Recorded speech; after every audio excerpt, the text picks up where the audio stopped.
Salut à tous, et sur la chaîne de l'impression 3D. Aujourd'hui, une nouvelle vidéo dans laquelle on va voir les différents types de filaments qui existent. Et donc du coup, vous allez apprendre par la suite à choisir son filament. Bref, c'est parti, allons apprendre tout ça.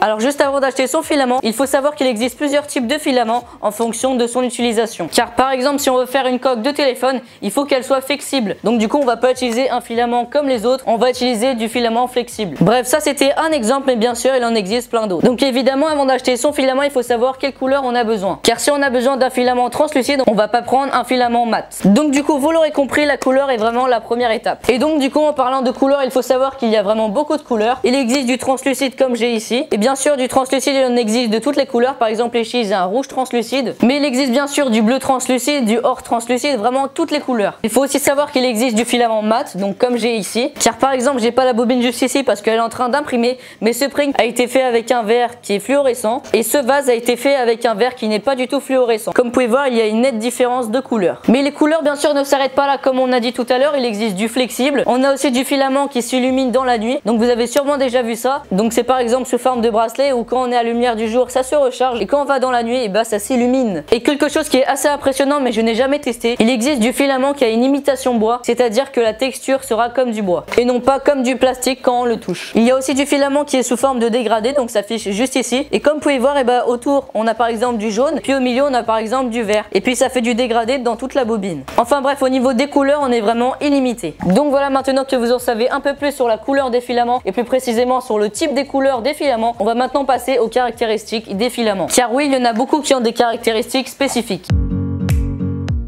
Alors déjà, pour que ça soit plus simple pour vous, on va diviser les types de plastique en deux parties. Donc pour moi, les deux parties, c'est l'ABS et le PLA. Alors bien sûr, il existe vraiment beaucoup de modèles de filaments, comme par exemple le PLA+, le PC, le PA, le PVA. Enfin bref, on a vraiment beaucoup de choses, mais ces filaments sont vraiment spécifiques et on n'en parlera pas dans cette vidéo. Nous, on va vraiment s'attarder au PLA et à l'ABS. Alors déjà, il faut savoir que la différence entre une bobine de PLA et une bobine d'ABS ne se voit pas à l'œil nu. Comme vous pouvez voir, ça ne se voit pas du tout. Et pourtant, ici, j'ai une bobine d'ABS et ici, j'ai une bobine de PLA. Alors les grandes caractéristiques de l'ABS, c'est que déjà ils font à plus grande température, donc du coup il faut une imprimante qui chauffe aux alentours de 230 degrés, et donc bien sûr vous le savez sûrement, mais pour faire monter sa buse à 230 degrés il faut une buse tout métal et non pas une buse avec un morceau de caoutchouc à l'intérieur, car sinon il va fondre et ça va boucher la tête. Donc du coup il faut vraiment modifier sa buse pour qu'elle soit vraiment tout métal, enfin sa buse, vraiment toute la tête d'impression. Donc je sais pas si vous voyez très bien, mais typiquement ce qui va changer, comme vous pouvez voir dans celui-ci il y a un tube en plastique, je sais pas si vous voyez bien, et puis ici typiquement on a une tête tout métal, enfin une tête, plutôt le conduit. Donc pour faire de l'ABS, celle-ci sera beaucoup plus adaptée. Alors après, une autre caractéristique, c'est qu'il faut savoir qu'il est beaucoup plus dur à utiliser. Il faut faire plusieurs tests pour avoir une qualité d'impression optimale. Donc par exemple, la première fois que j'ai utilisé cette bobine,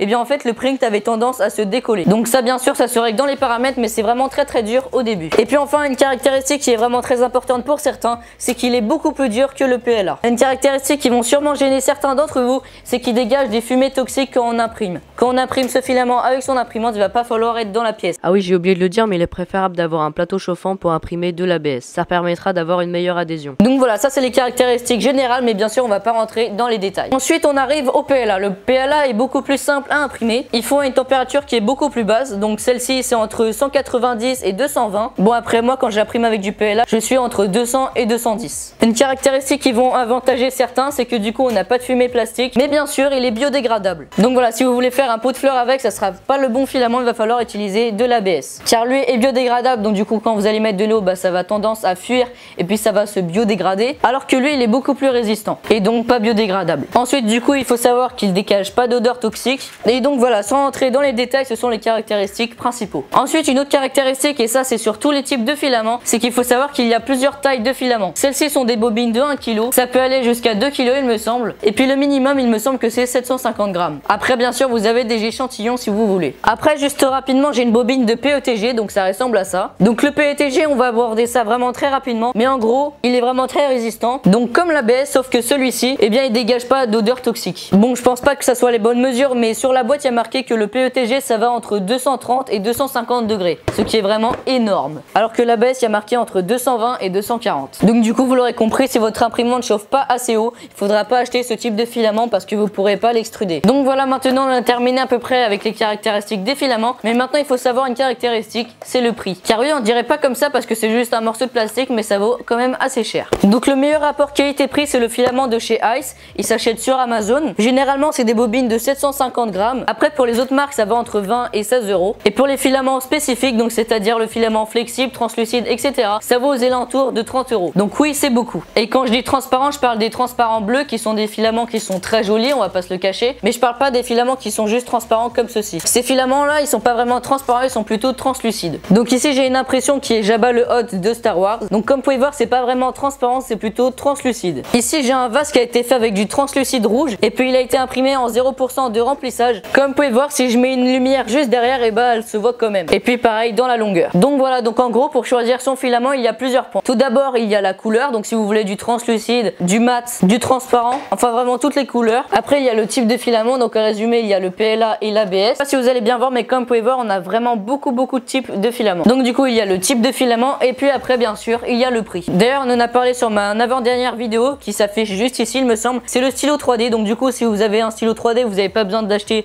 une bobine de 1 kg, vous avez juste à acheter des petits échantillons. Donc les petits échantillons, vous pouvez en avoir plusieurs pour à peine 5 euros. Donc voilà les amis, c'est la fin de la vidéo. J'espère que vous avez appris un truc et puis maintenant vous savez choisir votre filament. Si cette vidéo t'a plu et tu souhaites en voir plus, n'hésite pas à mettre un pouce bleu et à t'abonner. Juste avant de terminer la vidéo, je voulais que vous sachiez que Noël arrive, donc du coup je vous souhaite un joyeux Noël en avance. Et donc du coup il faut savoir que moi je fais pas de vidéo pendant les vacances, donc du coup on se retrouve à l'entrée. Bref, sur ce, c'était l'impression 3D. J'espère que cette vidéo vous aura plu. À la prochaine vidéo. Salut! Salut à tous, et bienvenue sur la chaîne l'impression 3D. Aujourd'hui, une nouvelle vidéo dans laquelle on va apprendre le logiciel Cura. Alors déjà, qu'est-ce que c'est Cura et puis pourquoi ce logiciel? Cura est un logiciel qui va découper toute la pièce et puis ensuite qui va transmettre toutes les données à l'imprimante pour pouvoir sortir une pièce. Donc par exemple, si la buse d'impression il faut qu'elle aille à droite, et bien le logiciel va donner l'ordre à l'imprimante d'aller à droite. Donc